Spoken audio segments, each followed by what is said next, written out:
There's a quiet beauty in things that are incomplete. A chipped bowl, a faded photograph, a wrinkled hand that has held years of stories. In a world that moves too fast and chases perfection, there's an ancient Japanese philosophy that reminds us to slow down, to notice the imperfect, the impermanent, and the incomplete. This philosophy is called Wabi-Sabi. Wabi-Sabi is more than just an aesthetic. It's a way of seeing the world. It's rooted in the understanding that life is transient, that beauty is fleeting, and that every mark of time tells a story worth cherishing. But to understand Wabi-Sabi, we need to look back to where it began. The concept of Wabi-Sabi emerged in Japan between the 14th and 15th centuries during the rise of Zen Buddhism. Zen monks practiced mindfulness, simplicity, and the acceptance of impermanence, teachings drawn from the Buddhist idea that everything changes. At that time, Japan was heavily influenced by the lavish culture of China's Song dynasty. Art and design were ornate, polished, and filled with luxury. But some spiritual thinkers began to reject this pursuit of perfection. They found beauty not in grandeur, but in simplicity, not in gold and excess, but in the plain, the humble, and the natural. The word wabi originally meant the loneliness of living in nature, away from society, a kind of quiet melancholy. Wabi later evolved to express a positive sense of simplicity, humility, and appreciation for the modest and the ordinary. Sabi, on the other hand, refers to the beauty that comes with age, the patina on an old bronze statue, or the soft sheen on a wooden floor after decades of footsteps. It's the serenity that time brings. Together, Wabi and Sabi became intertwined, symbolizing a worldview that embraces imperfection, impermanence, and incompleteness as the very essence of beauty. Perhaps the most profound expression of Wabi-Sabi can be found in the Japanese tea ceremony, or chanoyu. In the 16th century, tea master Sen no Rikyu transformed the ceremony into an art form rooted in simplicity and mindfulness. He chose rustic, handcrafted bowls over ornate Chinese porcelain. He served tea in small, dimly lit rooms built from natural materials. Every movement, from pouring water to wiping the bowl, was deliberate, calm, and unhurried.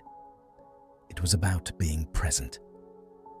Rikyu believed that the true spirit of tea lay not in perfection, but in authenticity. He once said, "In everything, uniformity is undesirable. Leaving something incomplete makes it interesting and gives one the feeling that there is room for growth." That's Wabi-Sabi in its purest form. Quiet, grounded, deeply human. Wabi-Sabi isn't just a philosophy for artists or monks. It's something we can live every single day. It's in the way we cherish a handmade gift over a factory-perfect one. It's in accepting our own flaws and knowing we are still worthy, still beautiful. It's in the pause between breaths, the silence that gives life its rhythm. Wabi-Sabi invites us to notice the imperfect beauty around us. The chipped paint on a door, the way the sun fades your curtains unevenly, the laughter lines that tell your story. Instead of hiding or fixing these marks of time, we learn to see them as art. A beautiful example of this is the Japanese art of kintsugi, the practice of repairing broken pottery with gold or silver lacquer. Rather than disguising the cracks, kintsugi highlights them, turning the object's history into part of its beauty. It teaches us that scars, both physical and emotional, are not something to be ashamed of. but something to honor. Because they show we've lived, we've loved, we've endured. At its heart, Wabi-Sabi rests on three simple truths drawn from Zen philosophy. Nothing lasts. Everything changes. The seasons, our emotions, our relationships. By accepting this, we learn to live fully in the moment. Nothing is finished. Life is a process, not a destination. There's always space to grow, to learn, to evolve. Nothing is perfect. Perfection is an illusion. The beauty lies in authenticity, in being real rather than flawless. When we embrace these ideas, we begin to experience peace. We no longer chase the impossible. We start to find contentment in the ordinary. In today's world, we are surrounded by the pursuit of perfection.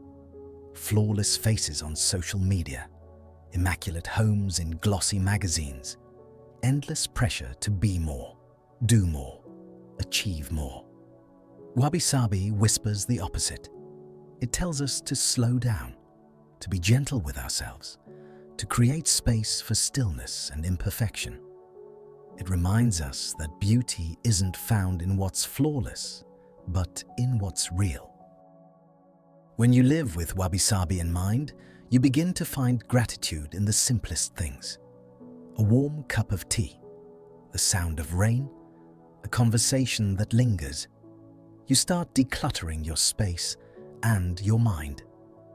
You choose quality over quantity, meaning over appearance, peace over perfection. And slowly, life feels lighter, calmer, truer. You don't have to move to Japan or live in a minimalist house to embrace Wabi-Sabi. It begins with awareness. Pause and notice. What around you feels perfectly imperfect? What moments today made you smile, even if they weren't perfect? You might choose to let go of the need to have everything figured out. Appreciate the wear and tear on something old. Find joy in creating, even if it's messy. Or forgive yourself for simply being human. These small shifts change everything. Wabi-Sabi teaches us that imperfection is not a flaw. It's the very essence of life.